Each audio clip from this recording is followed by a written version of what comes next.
এই যে জাম্বুরা গাছটা চিকুন একবারে হ্যাংলা পাতলা। এই জাম্বুরা গাছটা ধরে ছোটোবেলায় ঝুলনি ঝুলনি খেলতাম এই যেভাবে। এখন তো পারবো না, আগেটা ধরে ঝুলতাম খালি, তখন এইভাবে দিয়ে এই ঝুলতাম। আর এটা জাম্বুরা যখন হইতো ওই ছোটো ছোটো জাম্বুরাগুলো দিয়ে আমরা বেট বল খেলতাম। তার তো নানু বাড়ি আসলে নানু বাড়িতে তো বরফ নেওয়া হতো না, কারণ নানু বাড়িতে এত লোকজন ছিল না। আমরা অল্প খালাতো বাইরে আসতাম, তাও সবাই আসতো না। আমার ছোটো খালা উনি ছেলের আব্বি ও আসতো, আমরা আসতাম। তখন এটা দিয়ে জাম্বুরা দিয়ে দেখতাম যে পোলাপান জাম্বুরা দিয়ে ব্যাট বল খেলে। তবে আমরাও কী করতাম, তখন এটা নিচে জাম্বুরা পড়ে থাকতো, তখন আর উঁচা ছিল, এটা ধুয়ে নেমে গেছে ভালোগুলো। এই জাম্বুরা গাছে ইয়ে থেকে জাম্বুরা করতাম। আর এই যে আমাদের 3 রুমালা, একটা গোসলখানার বাকি যেটা টয়লেট, এই সাথে একটা লিচু গাছ আর একটা জাম্বুরা গাছ আছে। এই জাম্বুরা একটা জাম্বুরা ধরেও আছে। এই লিচু গাছে লিচু ধরতে লিচু ওই ছাদে উঠে ওইটা লিচু পারতাম। আর ছাদে উঠে উঠে কী করতাম, ওইখানে পাটি বিছিয়ে বিছিয়ে শুয়ে থাকতাম। বাতাস আসতো, এখনও বাতাস আছে। ওই পাশ তো ক্ষেত থেকে ডাইরেক্ট বাতাসটা এসে এখানে লাগতো, আর আমরা এখানে শুয়ে থাকতাম। আর আমি আমার খালতো ভাই মজা হইতাম, আর এই টাঙ্কি পরিষ্কার করতাম, এটা মজাই, এটা আনন্দ।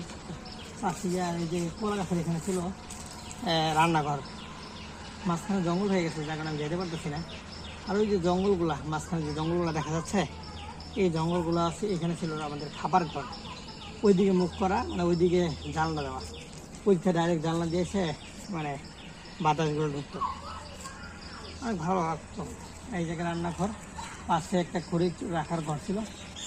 আর এই যে এখনও একটা খড়ির ঘর আছে। এটা প্রথমে আমার নানু গরু টরু পালতো, যখন আমার নানু ইয়াং ছিল। পরে আর গরু অল্প কয়েকদিন পালছিল, পরে গরু পালা ছেড়ে দিছে। এটা লাকড়ি টাকড়ি, এখন আমার মনে হয় লাকড়ি টাকড়ি আছে। আর ওই যে আমাদের বিস্তীর্ণ গাছগাছালি, এটার ভিতরে আমরা ক্রিকেট খেলতাম, দৌড়দৌড়ি খেলতাম, সস্তি খেলতাম ছোটোবেলা। সোনালির সময়টা কাটছে এখানে আমার এই গাছগাছালি নিচ দিয়ে হাঁটা চলা করে। আরেকটা আছে ওই পাশে বাঘটা আমি এখন নিয়ে যেতে পারতেছি না, কারণ এইখানে প্রচুর পরিমাণ জঙ্গল হয়ে গেছে। যেহেতু মামারা কেউ থাকে না ঢাকায়, সবাই ঢাকায় থাকে, তো যার কারণে বাঘে আমি নিয়ে যেতে পারছি না। বাঘে অনেক বড় বড় গাছ আছে, আম গাছ, তারপরে আপনার বিভিন্ন রকমের গাছগাছালি।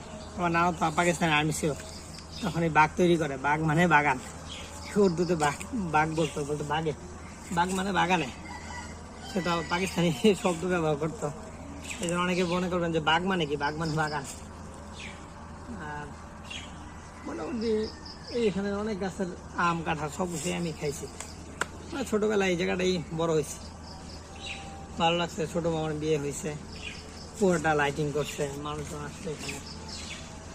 তখন ওই ছোটো চিকুন চিকুন যে গাছগুলো আছে, ওই গাছগুলো ছিল না, মোটা মোটা গাছগুলোই ছিল, অনেক ফাঁকা জায়গা ছিল।